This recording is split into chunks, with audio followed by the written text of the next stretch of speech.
everybody, welcome back for another episode of the Mannschrecks. It's a commentary on Christian life and culture from a pastor's wife and her sidekick. That's me. And I am your host, Sarah Mannschreck. And I'm that other one, JJ Mannschreck.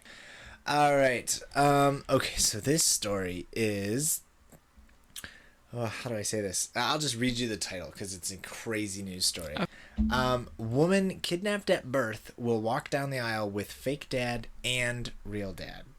Did you hear about this at all? No. Okay, this story is crazy. So apparently it's almost like this news story is a promo for a documentary that is coming out on Paramount Plus. So there's going to be a show called Girl, Taken.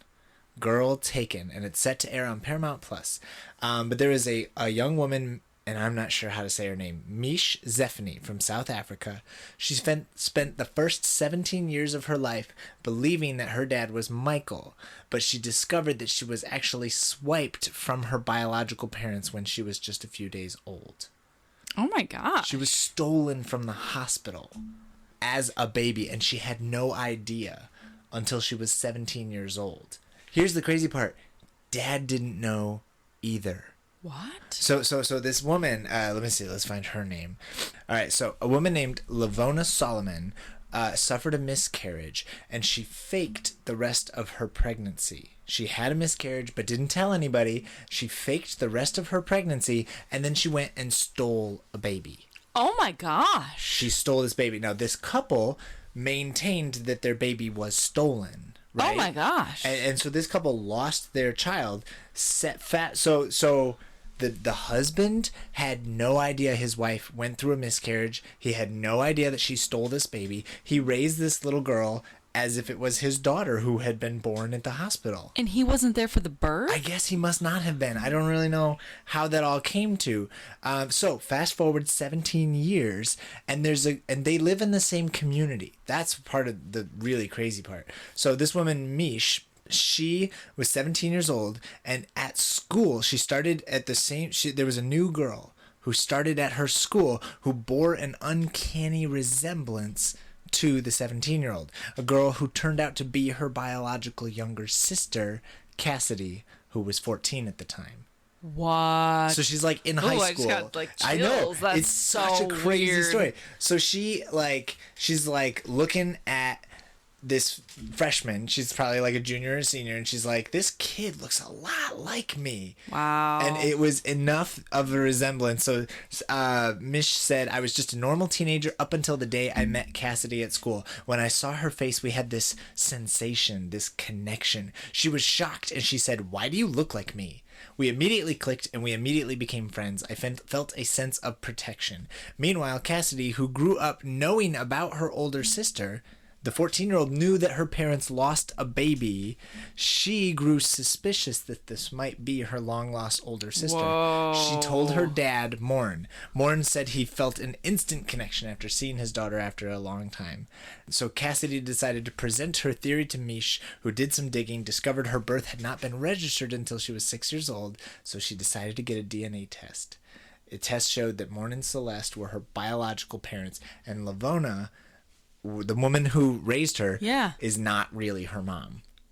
And then mom gets arrested because she stole a baby, and she went to jail for 10 years for kidnapping, fraud, and violating the Children's Act. Michael, the father, the fake father, who was unaware as well, assisted. He never knew that Mish was not his real daughter. Wow. Is that not just most mind-blowing, insane story?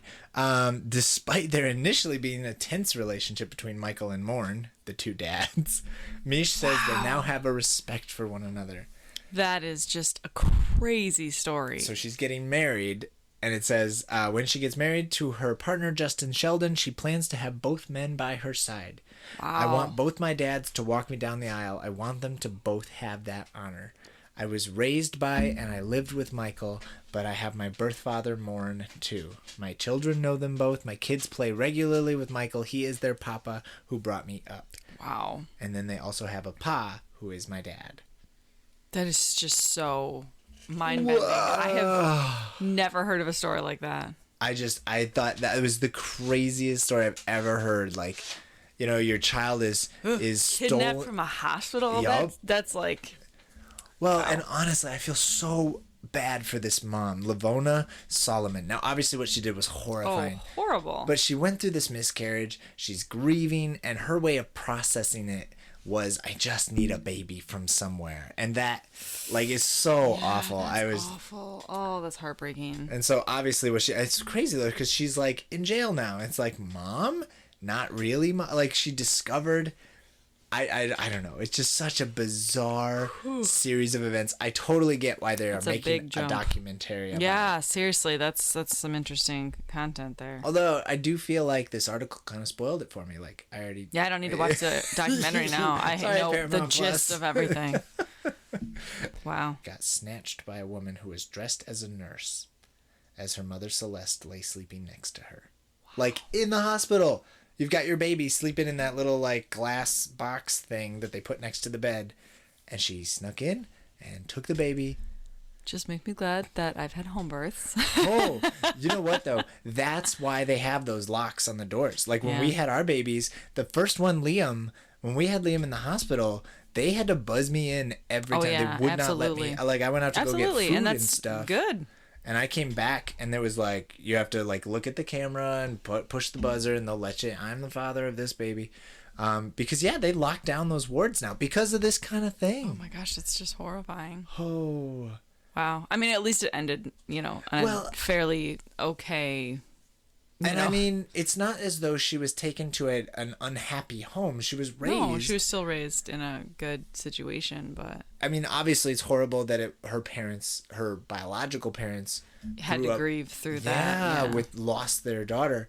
But I don't know. It's such a crazy story. So that is so crazy. The woman kidnapped at birth will walk down the aisle with her fake dad, who raised her. So I do feel like he has a right to be called dad. Yeah. And her real dad. I think fake dad and real dad is the wrong words. I think it should be her biological dad and the man who raised her. Yeah, because gives it a little bit of validation. Yeah, well, and according to that guy, he had no idea, right? Oh, so yeah, he was also just a, unaware person in this whole situation. Wow. Oh, unaware. Just mind-blowing. That his wife had gone through that. And then, so apparently went to the hospital without him somehow. Yeah. So there's some, and maybe he just like works at whatever shift, and she just went in when he was working and was like, oh, I had the baby while you were gone. No problem. Yeah, I don't know. We're here now, so. Wow. To fake a pregnancy. That's a lot. That is a lot. Well, and this poor girl, she didn't like do anything wrong, but you just like, you meet a kid in high school who looks like you. I would be so weirded out if I found someone who looked exactly like me. You and your sister look a lot alike. We do. And so if you guys bumped into each other in the hallway, if I was like a teacher or something, I'd be like, you guys look a whole lot alike. You know, like you do some digging there. Yep. Couple years apart. Wow. Wow. And the younger sister who grew up with this story, knowledge of that my her bigger sister had been, who's never been there, and how sad. And wow. Yeah. So anyways, I thought that was just the craziest story I'd heard in a long time. That is a crazy story. And I needed to share that with you. That is absolutely a very interesting story to share with me. All right, what you got? Mine is not quite so... Well, okay, last week you brought me Switchfoot? Not Switchfoot. Sasquatch getting summoned and then murder and intrigue while catching catfish. So yeah, I guess my stories are a little wacky. Maybe I should be finding much better stories. I've been thinking about it all week. Like it was such a crazy maybe you've story. heard this one then because you tweet a lot. So okay, so this one was something that happened on Twitter. So apparently a French scientist has apologized after claiming a photo of a piece of Spanish chorizo was actually Proxima Centauri, the closest star to the sun.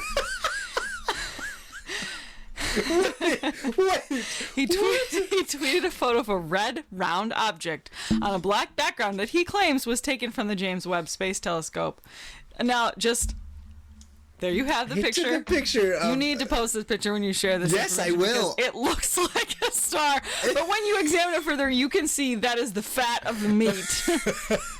It is just... It says, this level of detail, a new world is revealed day after day, he says in his tweet. Wow. And less than an hour later, in another tweet, he suggested his followers to beware of cognitive biases and noted that, according to contemporary cosmology, no object belonging to Spanish charcuterie exists anywhere but on Earth. Really? So then a few hours later, he admitted that he had posted the sausage star photo as a form of amusement and tried he did it on purpose.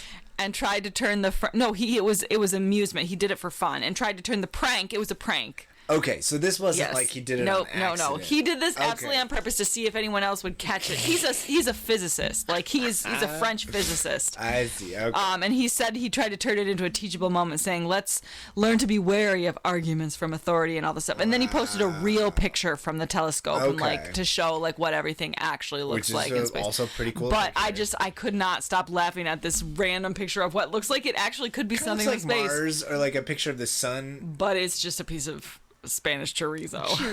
I love chorizo, like Spanish spicy sausage.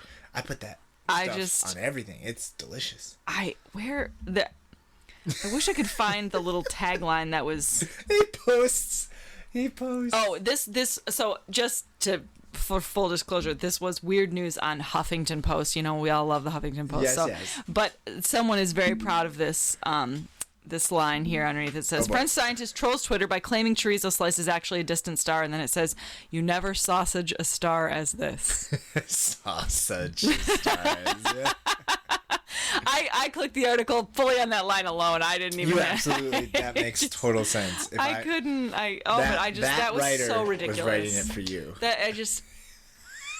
That is some prime trolling right there. I mean, that's a good kind of trolling. I mean, there's classic. Low, and then there's just being rude and mean, but that's just good. That's just quality. That's just quality content right there. Oh man, there's a moment in the TV show Arrested Development. They do that where they like steal something off of his phone and it's actually like a picture of a mole or something. Yes. And they're like, this is where Osama bin Laden's hiding. It's the Middle Eastern countryside. And somebody's like, no, that's a picture of something else. And it goes through all the government levels and like, you know, the president's looking at the picture and all that. And it's a joke on a goofy show. Yep.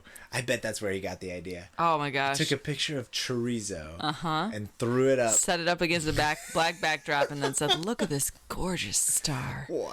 That's hilarious. Okay, but that's the thing. The internet is not a sourced, like a fact-checked location of information. Oh, you have no way of verifying pictures. And so many people do. We share the bejeebers out of everything. It's just like, oh, I like what it says, or I think it looks cool, so click, click, click. Here's a like, here's a share, here's a quote tweet.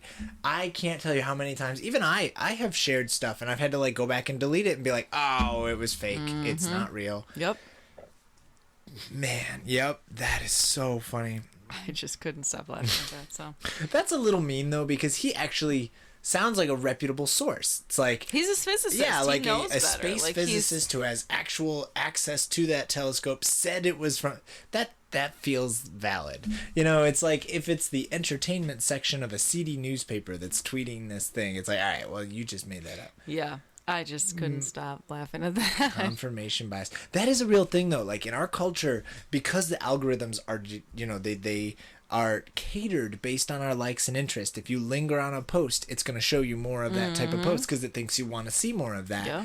And so our feeds become curated to just what we want to see. We get used to seeing what we want to see. Yeah. And that's a massive problem. We are losing the ability to, like, hear things we don't want to hear, you know, like to get pushback, respectful pushback of no, I disagree with you. It's like, nope, everyone who disagrees with me is evil. Everyone has to be on my side, because that's all that matters. And that's sort of like, that's one of the negative pieces of the algorithm. The more I think about it, I'm appreciating this little social commentary done with Spanish sausage. You just like chorizo. I do. Oh, I love it. At Puerto Vallarta, the Mexican place in town, that's my favorite dish. They put some chorizo on chicken, and it's like fajitas, and it is just very good. Amazing. Pollo Toluca. That's my favorite dish there. I get it every time. All right. You ready for the sponsors of your life? while we're thinking, let me introduce it. So, Sponsors of Our Life, our little podcast has just a few visitors who we love so much, our listeners who have such a fun time hanging out and all that. But we don't actually get sponsorship or people paying us to advertise products. But we got a lot of products in our life that we appreciate. And so we pump them up every week. We pick something to be thankful for, something to sponsor our life, even though they don't pay us to talk about it. We just talk about it because of how wonderful they are.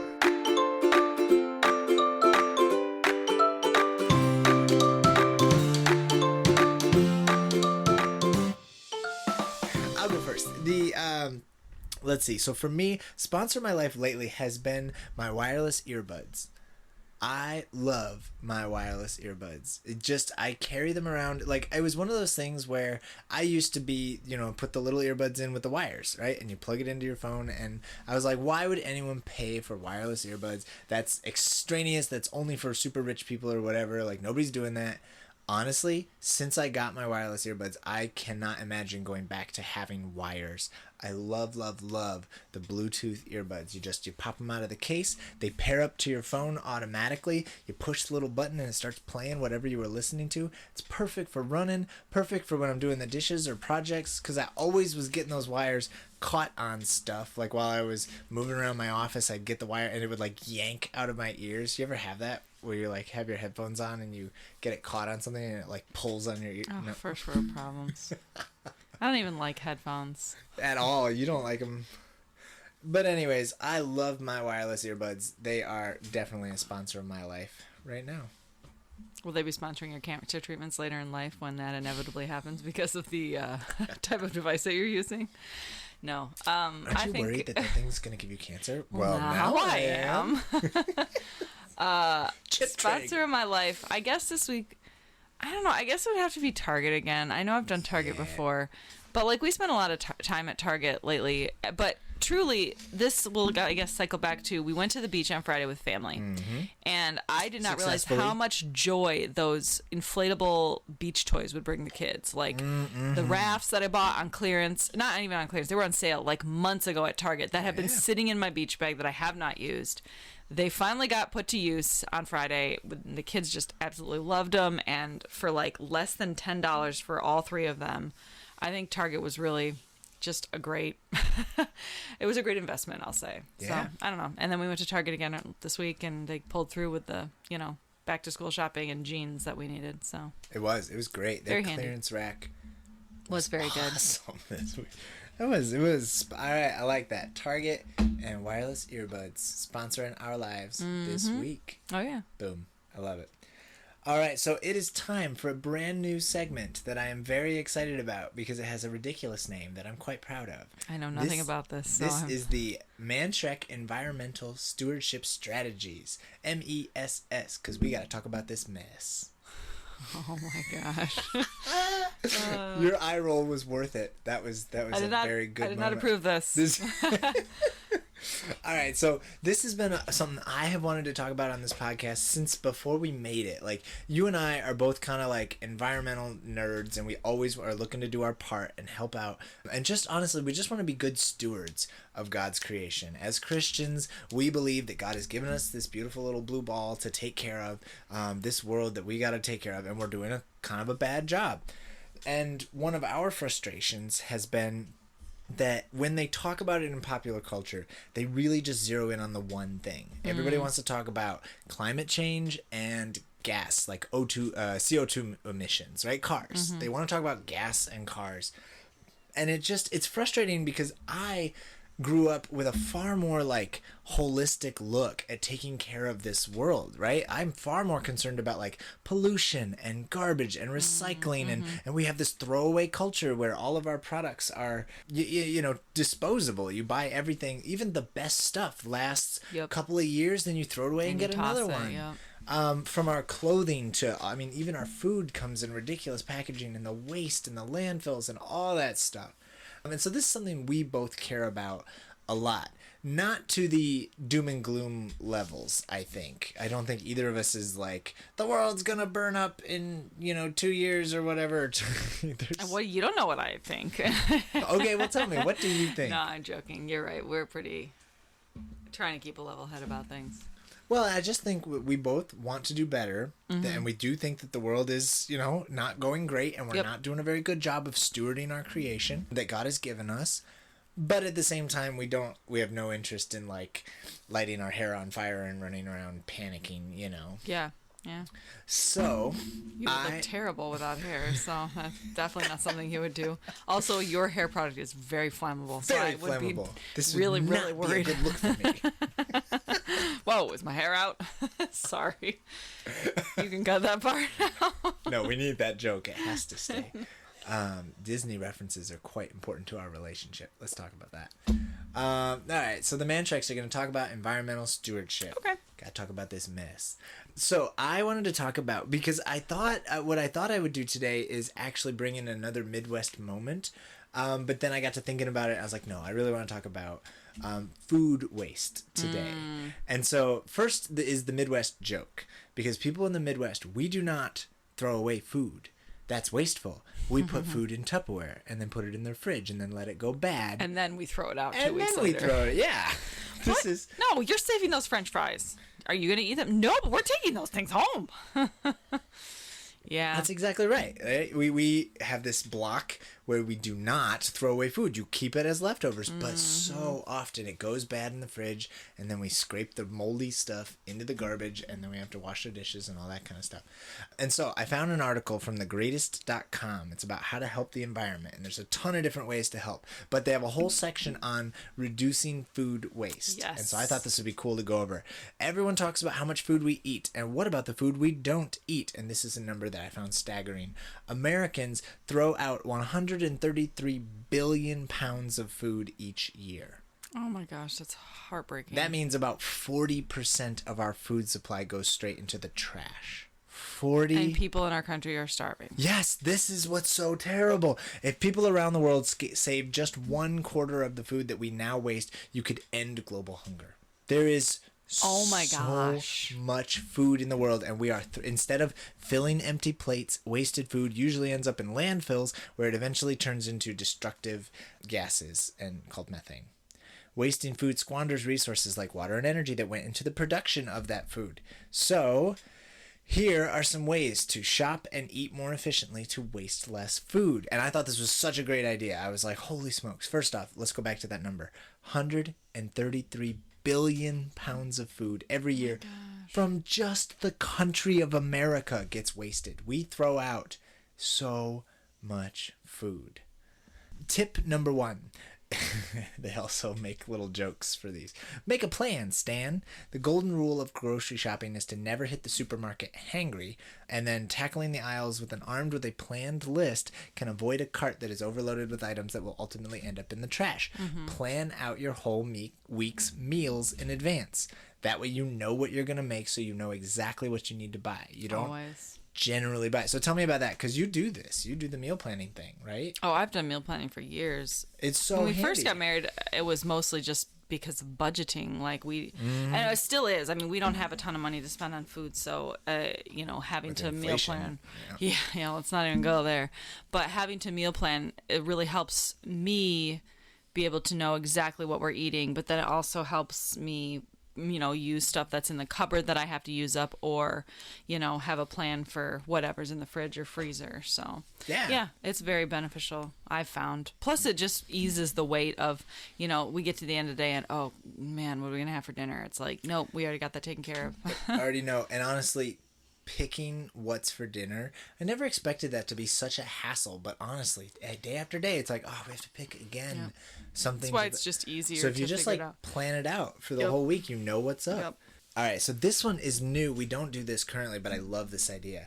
It says keep track of your trash. It's a little weird, but you start logging a weekly record of everything you throw away. So, hey, 3 moldy bananas, or hey, we threw out, every time you clean out the Tupperware. There are no moldy bananas in their house. They're all in the freezer. That's true. That's a great thing. No. But over time, if you keep a log, you start to see patterns. We have what things. I've heard of this, and I've like seen this before, but I was like, that's a good idea. But then I never thought about it again, so I clearly didn't try it. It warns you. There are actually apps that can help you do this. They keep track of what's going bad in the fridge. They warn you when that leftover cantaloupe or jar of tomato sauce on the middle shelf is about to turn. You see patterns and tweak your shopping habits. I thought that was really clever. That would be really beneficial because sometimes I throw away things purely because I don't know how long they've been in there. Yes. And I don't know if it would be okay to consume still. Like, my threshold for eating leftovers is... if it's been in there for more than a week, probably time to throw it away. Yep, a week is it depends on what the leftover is. Like, yep, if it's made of. Right, like what the contents are. And so I feel like something like that would be really helpful, so I would reduce how much food I waste. For sure. I don't think I throw away that much stuff, but I definitely have to say I have thrown away things where I open it up and I'm like, boy, I didn't realize the boys put this back in, or I don't know how long this fruit has been in this container that was left here. Like, and if, I don't want to risk it, so I just toss it because I don't trust it. Yeah. I like this one. It says, understand expiration dates. We don't recommend that anybody eat curdled yogurt for the sake of saving the environment. But if you're tossing bread and OJ just as soon as they hit the sell-by date, you could be wasting a lot of perfectly good grub. Yeah, I don't usually do that unless I've either smelled it or tried it and recognized, oh, this is no longer good. Expiration dates refer to product's quality, not its safety, and there's a difference between the sell-by and the use-by dates. And even the use-by date is an industry standard set by a government company that's trying to, keep anything from possibly... I've purchased, like, drinks before where it says, use by this date, and it's been expired well before that, which is gross. Or stuff that says used by this date and it's lasted another week, and I'm like, wow, we got to finish it before it was expired. Like, for example, when we used to buy bread, we'd buy bread at the store, like a couple loaves of bread. And my growing up, like, we always would buy a couple extra loaves, throw them in the freezer. Yeah. So, like, even if it That's says... new to my world. I don't... That's just how we used to do bread. Like, you'd stock up on extra loaves. That way you always have an extra loaf. If you go through it, you got an extra one in the freezer. And so the sell-by date will say, like, May. And I'm like, oh, this has been in the freezer for, like, a month. So it's still okay because I just took it out of the freezer. Yep. But we go through bread fairly quickly. And now that we're doing sourdough, it's not as much. Yeah. But it's interesting because, I could see that as being something that you can't always rely on is the sell-by, use-by. So. Like this one, it says, create a compost pile. You don't need to live on a farm or even have a big backyard to try this eco-friendly disposal method. Composting means recycling nutrients back into an ecosystem, which keeps the food out of the landfills and the waterways while making the garden greener. Yeah. That was one of the highest recommended things that I saw recently. But it was also, I was reading for someone who's pushing just feeding as much as of your, if there's stuff in your fridge that you're not going to eat, just feed it to your chickens. And I was like, oh yeah, that makes absolute sense. That's clever, yeah. But they were also saying just compost what you can. Compost. I remember when I was in college, I lived in a house with a bunch of guys, and I had a buddy who said, hey, there was a window in the kitchen, and it led into, like, the alleyway between the buildings, and there was, like, some dirt there. And he said, hey, why don't we start a compost bin? And he just started throwing food out the window. You can't just compost everything. On the floor in the alleyway. It did not end well. Me and he and I thought that was hilarious, and that was a great idea. We're totally composting. So we were just throwing, like, eggshells and bits of food out the window. And our other housemates discovered the results, which was just moldy food piling up next to the house. No, you can't just throw out all food waste to compost. No, that's composting gross. Actually takes a little bit of work, and you have to set it up. And I can't remember how we got away. That's a terrible idea. It was the worst idea. We were throwing it because it was just this random window right there at the Union House. Oh my gosh. Like, there we go. Let's just do that. It was a very bad idea. All right, here we go. Take it home. As restaurant portions swell to epic sizes, it's getting harder and harder for some of us to lick our plates clean. Order an appetizer instead of an entree and save the planet, plus some calories in the process. Or impress your dining companions with your eco-savviness, which, by the way, this will not impress your dining companions. That's not going to happen. You don't do it for that. Yes, of course. Wait, let me finish the sentence. Impress your dining companions with your eco-savviness by coming prepared with a reusable container to take home whatever you don't finish. That is really going to sell your friends on you. Hold on, guys. Hold on. I brought my glass Pyrex dish. Nobody move. Okay, it's one of those things where it's absolutely a good idea. Oh, it makes so much sense. It's awesome. Bring your Tupperware from home. That's great. But you're gonna look like a major dork when you do it. Like there's nothing cool about I guess if you think that. about it, though, what's really different about it? Like, how different is it from going to Starbucks and having them use your reusable mug instead of using the take-home one? Oh, and I think it's great. But I agree. It does look kind of silly. They're trying to sell it like you're going to impress someone, and they're barking up the wrong tree. It's not impressive. It's good for the environment, and we do it because it's the right thing to do. It's not impressive. I mean, it's impressive if your friends are all as eco-friendly nerdy as you are. It's true. If they are up that same tree. Dude, I never thought about that. That's a great idea. Awesome. Yeah. I do feel like it's a little unfair because women could fit Tupperware in their purse. Where am I going to put Tupperware when I walk into a restaurant? You just walk into a restaurant. I just have piles of Tupperware like carried in. You can have it something else stored in there, like a deck of cards or something while you're waiting for your meal, and you can be like, hey guys, play cards, and then when we're done, hey, let's put our food in here. This is a terrible idea. It's not a good idea. I said it was an option. I will say though, I used to be the guy like I would eat everything on the plate, and you eat smaller portion sizes than I do. I've never been able to eat a full meal at a restaurant. You always get multiple meals out of it when we go out to eat, and I get one meal, and I have learned it's better for my waistline and it's better for the for everything if I eat less food and take a bunch home. Yeah. All right, so this next one says use less packaging. Disposable plates, plastic forks, ketchup packets are small, but they add up. Food packaging and containers create 39 million tons of waste annually. That is just awful. Nearly 1/4 of all solid waste produced in the United States, which is gross. The good news is that companies are becoming more aware of food packaging. A lot of them are taking steps to make it reusable. I think it's actually really clever to bring your own stuff. Yep. Or one of the things is like, okay, if you're getting takeout, you're going back to your house. You don't need their forks. Oh, right? no, absolutely Keep the plastic fork. I got real forks back at home. Yeah, I remember there were times we used to bring a package of this was before the restaurants started pushing more for using paper straws and stuff, because I really appreciated the other day that Applebee's was using paper straws. Yeah. But I used to bring the package of we had reusable metal straws that we would bring with us places. In fact, that's probably why we don't have all of them anymore, is because I used to bring them to restaurants. But I thought that was a really helpful thing, because if you're not willing to drink out of the cup, which I have no problem drinking out of a cup, but bringing out your own straws or whatever for stuff is helpful. But yes, not bringing home the takeout stuff, you don't need it if you're eating it. You don't need the napkins. You've got napkins at home. That makes absolute sense. Yeah, you can just Here's one, and you had mentioned this one, the carrier cups. Bring your own cup to the coffee place. As just one example, coffee behemoth Starbucks blows through 8,000 paper cups a minute. 8,000 a minute? Starbucks uses 8,000 cups a minute, which adds up to more than 4 billion cups a year. Oh my! I mean, that makes sense. It's a massive franchise. They got thousands and thousands of stores.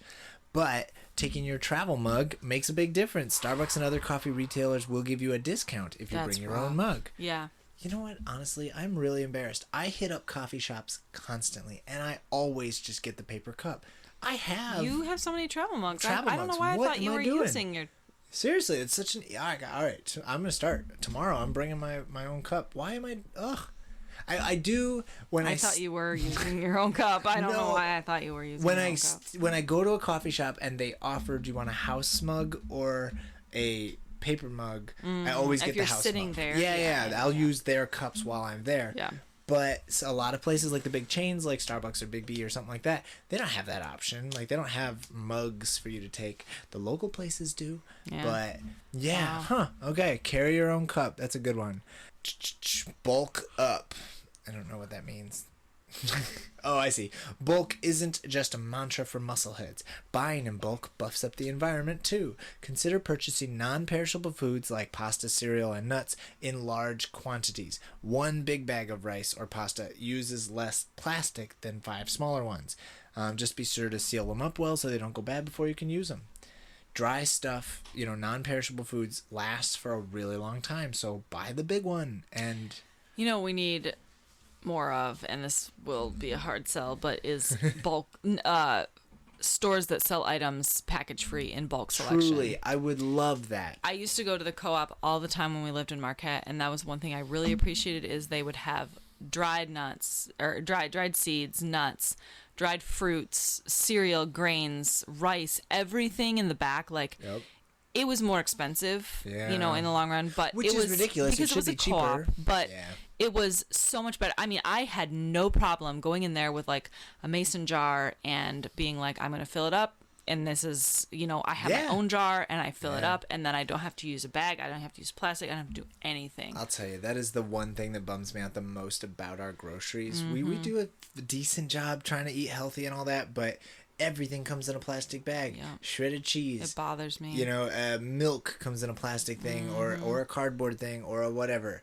Every, you know, snack or cracker or cheese, it comes in That's why I don't buy cardboard granola bars box anymore. with a plastic bag inside. And it... I know, we got rid of this. We finished the cereal the other day, and there was plastic bag and cardboard box, and it's like, so much garbage. It is sad. Yeah, so that's I mean, there's this was I read through like 10 or 15 of 40. There's a ton more, and I'll post the article because there's some great stuff that's beyond just food. It's just how to help the environment in general. Right. And I just thought that it would be helpful for us to promote, because it's something we both care about. And I think honestly, it's not just about, because people are like, well, it's all about how you vote, and we get caught up in the, you know, there's a massive problem, global warming, climate change, whatever, and we get all worked up. So we think we need ginormous, massive solutions for these big problems. But I honestly think the way we solve these problems is just billions of people making tiny adjustments to their life that maybe are less convenient, but they're better for the environment. And that's how we save the world. It's these little tiny moments. It's like a truly grassroots movement. Little steps add up. It's absolutely true. What do they say? It's progress, not perfection. There you just go. Little bits of things along the way do add up. Well, and gotta take away all the guilt and the shame of it, because people are like, you're an evil person if you do it. It's like, no, you're not. You're trying to survive in this world, and we totally get it. I'm not blaming you if you use plastic bags or whatever. But as we grow and we learn, it's like, hey, if you change... When you know better, you do better. There you go. If you change this habit, you can actually be a better steward, which is something that God taught us to do. And I think that's a really cool thing to do. So that is Mannschreck's Environmental Stewardship Strategies. Because we got to talk about this mess. That's the tagline, and I just enjoy saying... You're having way too much fun with that. Oh my All right. Hey, everybody. Thanks so much for joining us. If you appreciate our podcast, go ahead, hit like, subscribe, leave us a review. If you're on Spotify, do the 5 stars. If you're on Apple, leave us a written review. Apparently that affects the algorithm, and we would love for more, like 3 more people to find this podcast. That's the sweet spot. I don't want to get too many, but I know, we need 5. Yeah, 5 more. There you go. That's the maximum. 5. Don't it's tell me, 6 JJ, people. and 3 other people. But thanks to Music Time for the use of our theme song. Don't forget to check us out on social media. There's a Facebook, Twitter, Instagram, all that good stuff. Yeah. All right. You ready to send us out with the mom joke of the week? I believe so. So what has more letters than the alphabet? I don't know. Santa Claus? Oh, that's good. No, the post office. Santa Claus. That was good. I caught on to the joke. All right, everybody. We'll see you next time. Take care.